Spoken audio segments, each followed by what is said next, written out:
really on your own time. It wasn't even company time, your own time to help put together a program for me. Yeah. So I wanted to respect that relationship. It's easy when you have a motivated, person that's working through that. And I saw right away in the Slack channels, you're very competitive, which I loved. At first I was like, how is this going to work out? And I was like, dang, Tony's really competitive. Yeah. When the Gene Fit score would come, you say, oh guys, my score was 98. Who's going to beat that this week? Yeah. I was like, okay, we've got some good competition going here. So I thought that was just showed that you had the right priorities in place, because the pro athletes I've trained in the past, sometimes they're so talented, but you mentioned something, how can I be mentally fit to manage, all these different teams of people? Well, the athletes usually just have to manage themselves. Yeah. And if they're not mentally sharp, then it doesn't matter what their goals were in the beginning, they're not going to last. They're going to fall off the train. Yeah. So I think that was valuable, but also you did see success as you're moving on. It wasn't just like you were waiting for 6 months and then you're like, okay, where's the success, right? You saw little wins where you'd say, hey, my VO2 is going up a little bit. Yeah. Or my mile time feels like it's getting a little easier. Because, well, you know what? You have to talk about the loop you have in Seattle. Because when I first heard about the hill you have, I thought, okay, this isn't just like a flat loop you're running. And so your times were actually way more impressive than I thought. Yeah, let me come back to that though, because the other thing that I wanted to... Okay, because you do run in the snow too. We'll save people from that. Yeah, well, the first thing is, let's remember, you had said to me, yeah, why don't you go see where your base is on the day you feel well? And I had taken like an extra day off, like to recover. And then I felt I felt amazing. So I was like going, okay, I'm gonna just go, and the day is gonna be the day where my base is, right? So I go and I run my first warm-up mile, and it was 8 minutes and 11 seconds. Mm-hmm. It was just a warm-up mile, and I was feeling great. After that, I was like going, okay, I can go faster. My second warm-up mile, I did it in 7 minutes and 13 seconds. And I was going, I could still go, right? And then on the third mile, it wasn't like I was saying, okay, I'm going to go for it. But once I got going, I was like, okay, I think I better go and try for this. And that was when, by the time I finished the finish line, it was at 5:58. Yeah, I remember the screenshot you sent me. Yeah, and it was just such a huge monkey off my back. I finally did it. But seeing that progress, as you talked about all along, I mean, that was just the icing on the cake. I think that, as they always say, the journey is so much better than the destination. Yeah. And even though it was a huge lift off of my shoulders, is something I've been wanting to do for 38 years. Really just showing that I can be disciplined every day, do things when I didn't want to do them, because let's not forget, I ran over 500 miles that year. You did a lot. I was running, every time you gave me a running thing, I mean, got done with work, and it'd be some days really dark in Seattle, and I'd be out there running. It's like 34 degrees, it's raining. Yeah. And then I remember Gene Fit then tells me I need to do a cold plunge, right? And I literally, that particular day, it was pouring rain.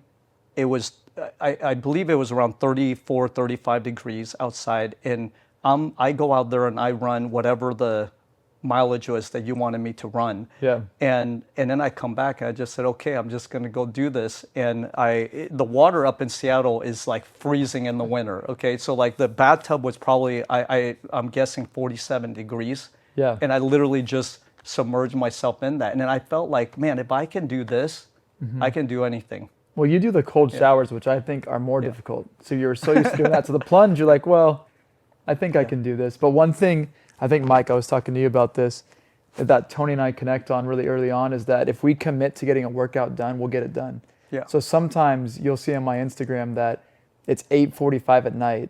You know that we've had long days, but I'm like, I'm committed to getting this. Yeah. But we'll encourage each other to be like, hey, that's really impressive. I know what it's like to have kids going down. And then Tony will say, I've got to fly to Miami today, but you're getting a workout in before or after you arrive. Yeah. And people know with a travel day, usually they just think, oh, that's my day off. Yeah. But you'll actually say, no, I've committed to myself. I think one time you were in the Middle East and you're working out at 1 a.m.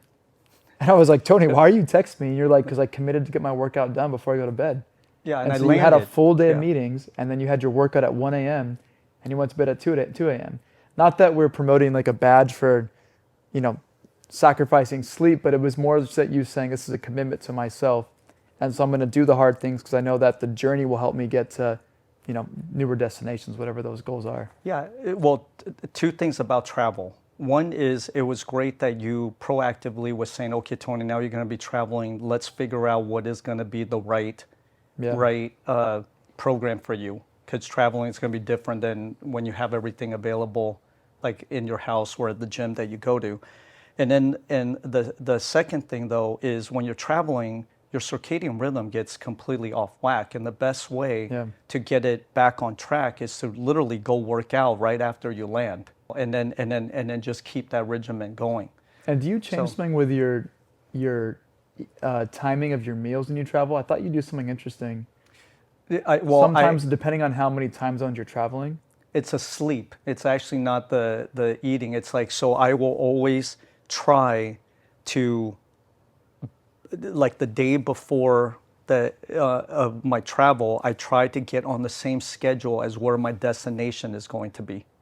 That's what it is, 24 hours before. Yeah, so for example, like if I know that I'm going to be landing at my destination at 6 in the morning after a 14-hour flight, okay, I need to really make sure that I'm sleeping on the plane. And I normally can't, right? But the way that I try to assure myself as much sleep as I possibly can get is I'm staying up the night before as long as I possibly can, so that I am just so exhausted by the time that I get on the plane that then I fall asleep, right? Yeah. And then when I get there, then it's like as if I'm waking up, right? You're waking up and you go through the day, and that's how you can better sync your circadian rhythm. And I had no jet lag for the longest time. Now, this last trip that I took, that was 6 weeks long. You were hopping time zones like crazy. That was tough. That was really tough. But if I wasn't physically fit, mentally fit, I guarantee you, I didn't get sick. Remember, you were so impressed that I didn't get sick at all. I thought for sure you were going to get a cold and there or was something. tons of stuff going on, but that was my sign that, how important it is to really understand your genetics first and foremost, so that you know the type of regimen that you need to be on, whether that's exercise or diet. Yeah, and you have your supplements locked in. And I think one thing that's important is you were able to take a little break from exercising during one portion of your stay. And I think the valuable thing is that you did the work for years by that point, where people always think, if I take 2 days off, I'm going to lose it all. And that's just not the truth. Yep. Once you have this accumulation of training load that your body's used to, you can take some time off and still be able to jump right back into it when you need to, or just have the confidence, okay, if I take 1 to 2 weeks downtime, that's okay for my body. It's not going to, forget all the hard work we've done. And knowing your genetics, you can know, okay, I'm really responsive to VO2 response or endurance training or power training. Yeah. And so when you start back up again, you can say, okay, what's the lowest hanging fruit? And that's probably the advantage that you and I have found over the past few years, is that the genes first approach takes away that guesswork. We have a very clear plan of how we respond to training or recovery or nutrition. And so, if we travel or we're out of our routine, we still have those kind of landmarks we can hold on to and say, here's where we should start. We'll get back into it. Yeah. So you had mentioned biological age earlier. Yeah, I definitely want to talk about that. And that was really the cherry on top. So after doing all this regimen, beating my 1 mile time, I then get this report that my biological age, so at that time I was 49 and my biological age was 38. And that was the first time you tested your biological age? Yeah, that was the first time I did. So I was like going, wow, I know how beneficial everything that I've been doing is. I've just been on that program ever since. So then now I just got my biological age again. And keep in mind, I'm 2 years older now from before, but my biological age is 39. So it's only gone up 1 year. Yeah. And to me, to me, that is the best weight of evidence you can get. Things are absolutely paying dividends if you put in the time and effort. But I think even before the time and effort, you have to really get the knowledge. You have to know what to work on and how your body responds to certain things. And everybody, it's very different.